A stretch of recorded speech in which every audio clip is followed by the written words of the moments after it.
Hello दोस्तों, मैं अपने चैनल एस सुरीली बस में आप सबका स्वागत करता हूं। उम्मीद करता हूं कि आप सब ठीक, मस्त और स्वस्थ होंगे।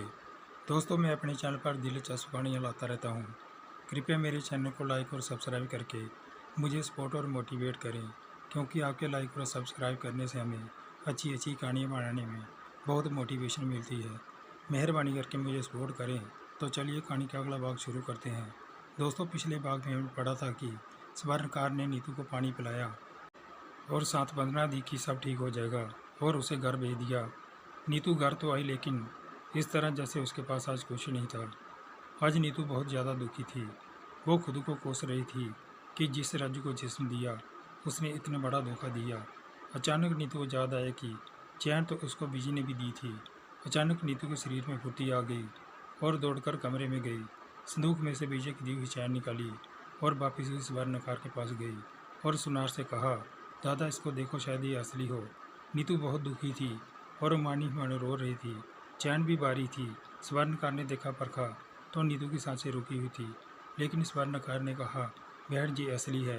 नीतू ने ठंडी सांस ली और अगले ही पल फूट फूट कर रोने लगी। बड़ी मुश्किल से स्वर्णकार ने उसे चुप कराया। चैन के बदले नीतू को 1 लाख रुपए मिले। हालांकि इतने से पैसों से मुन्नी का इलाज नहीं होना था, पर पता नहीं आज नीतू को खुद से नफरत हो गई थी। उधर नीतू की पड़ोसन और विजय की मुँह बोली माँ ने नीतू की कुछ मदद की और नीतू को दिल्ली मुन्नी का इलाज करवाने भेजा। नीतू ने मुन्नी को हॉस्पिटल में भर्ती करवाया। वैसे तो नीतू के पास भी काम थे, लेकिन जरूरी इलाज शुरू हो गया था। डॉक्टर ने कहा कि ऑपरेशन के लिए 50,000 कम है। नीतू ने कहा, आप ऑपरेशन कीजिए, पैसे का इंतजाम हो जाएगा। लेकिन नीतू के 50,000 रुपये आने का कोई भी रास्ता नहीं था। लेकिन ना जाने फिर भी नीतू खुश थी। उसको सुकून था, आंखों में खुशी भरे आंसू थे। शायद बीजे के बारे में सोच रही थी। तो बीजे के सेठ को मौसमी बुखार था, तो बीजे सेठ को लेकर हॉस्पिटल आया हुआ था। अचानक बीजे की नज़र बेंच पर बैठी नीतू पर पड़ी। पहले तो बीजे ने छिपना चाहा, फिर सोचा नीतू यहाँ कैसे आई होगी। उसने रिसेप्शन पर पूछताछ की तो पता चला कि नीतू मुन्ने का इलाज करवाने यहाँ आई है। बीजे को नीतू पर गुस्सा भी आ रहा था, लेकिन उसने सोचा कि मुन्ने का क्या कसूर है, वो तो नादान है। एक समय मैं भी नादान था। बीजे नीतू के सामने नहीं आया। डॉक्टर से बात की तो पता चला कि मुन्ने के लीवर में पानी भरा हुआ है, ऑपरेशन करना होगा। डॉक्टर ने बीजे को साफ बताया कि पैसे कम होने से ऑपरेशन में देरी हो रही है। बीजे ने डॉक्टर को कहा कि आप ऑपरेशन कीजिए, पैसे जमा हो जाएंगे। बीजे सेठ जी को छोड़ने शुभकर वहाँ से चला गया।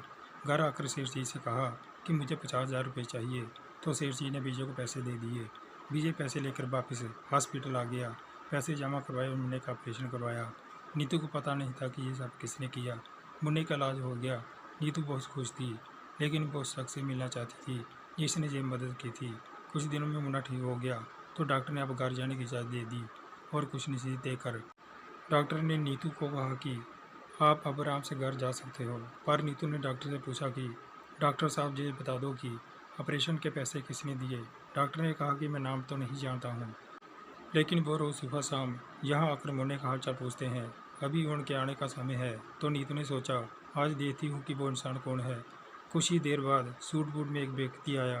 डॉक्टर से बात हुई और मुन्ने के स्वस्थ होने का पता किया तो खुश हो गया। ये सब नीतू दूर से देख रही थी। गौर से देखने पर नीतू ने पहचान लिया कि ये तो विजय है। नीतू वहीं बैठ गई। उसके हाथ पांव सुन्न हो गए, आंखों में आंसू सूख गए थे, लेकिन दिल में दर्द भरी तसल्ली थी। नीतू विजय से मिलना चाहती थी, लेकिन इतनी हिम्मत नहीं हुई कि विजय के सामने जा सके। नीतू अतीत में खो गई थी। अचानक उसने देखा तो विजय उसके सामने से गुजरा था। नीतू के मुंह से आवाज़ नहीं निकली, बस हाथ उठा, लेकिन विजय ने मुड़कर नहीं देखा। नीतू मुख्य दरवाजे से बाहर निकलने के बाद हिम्मत करके उठी, बाहर की तरफ दौड़ी, लेकिन तब तक विजय हॉस्पिटल की दहलीज पार कर चुका था और उस दहलीज पर जाना अब नीतू के बस में नहीं था। तो एक एक नीतू की आंखों से आंसू की धारा निकल पड़ी और ज़ोर ज़ोर से रोने लगी। लेकिन अब विजय और नीतू के बीच बहुत दूरी थी, एक ऐसी दहलीज जो नीतू ने खुद बनाई थी। आज नीतू विजय का चेहरा भी ठीक से नहीं देख सकी। आज नीतू को खुद के बदन पर गुस्सा आ रहा था और विजय के निक दिल पर उसकी आंखों के पश्चाताप के आंसुओं की धारा झरने के रूप में बह रही थी। लेकिन दोस्तों, अगर किसी से प्यार करना हो तो सोच समझ कर करना चाहिए। प्यार करके किसी को कोई भी धोखा नहीं देना चाहिए। दोस्तों, कहानी समाप्त होती है। ऐसी ही दिलचस्प कहानी देखने के लिए कृपया मेरे चैनल एस रिलीवाइस को लाइक और सब्सक्राइब करके मुझे सपोर्ट और मोटिवेट करें, क्योंकि आपके लाइक और सब्सक्राइब करने से हमें अच्छी अच्छी कहानियाँ बनाने में बहुत मोटिवेशन मिलती है।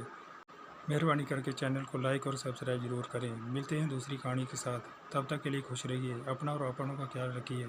अपना कीमती समय निकाल कर कहानी को लास्ट तक देखने के लिए आप सबका बहुत बहुत धन्यवाद।